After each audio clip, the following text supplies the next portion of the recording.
Bonjour à tous, alors je vous présente Annie Lulu, une nouvelle recrue des éditions Julliard qui publie son premier roman La mer Noire dans les Grands Lacs en janvier 2021. Annie, est-ce que tu pourrais nous raconter un petit peu les grandes lignes de ce roman au titre très mystérieux et poétique?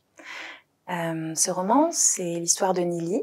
Nili, c'est une jeune femme qui est née dans un pays au bord de la mer Noire, la Roumanie, d'une mère roumaine et d'un père qui était un étudiant africain, congolais, et qu'elle n'a pas connu.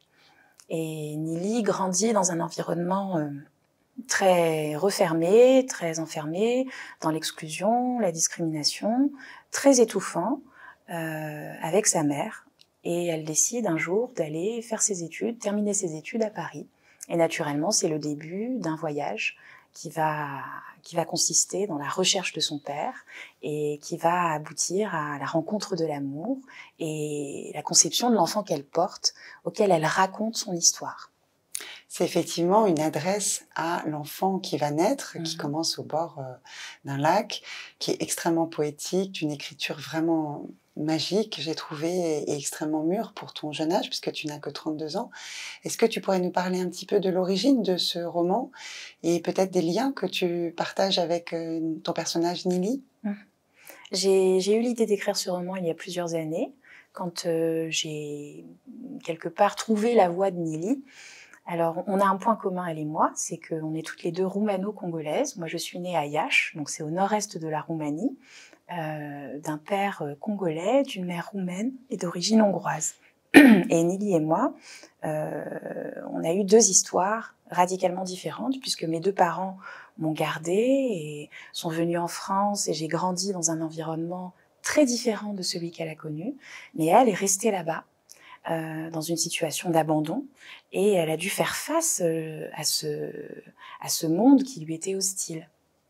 Donc tu as eu envie d'explorer aussi avec ce personnage une autre vie que la tienne, et aussi avec ce voyage initiatique, parler d'un certain nombre de thèmes qui t'intéressent beaucoup, je crois, qui sont ceux de la multiculturalité, le fait d'avoir plusieurs origines et de conjuguer en soi, dans une même identité, des identités aussi différentes que celles des Balkans et de l'Afrique. Oui, tout à fait. L'idée de ce roman, c'était d'essayer de trouver quelle aurait pu être la vie d'une jeune femme, d'un jeune homme qui serait né dans les Balkans, d'un père africain qui aurait grandi. Ça donnerait quoi?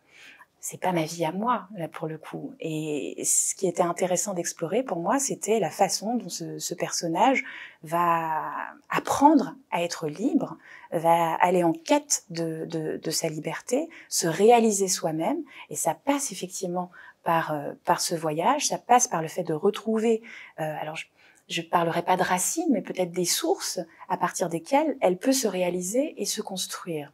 Au-delà du métissage, au-delà de la question de la couleur, au-delà de toutes ces chimères finalement.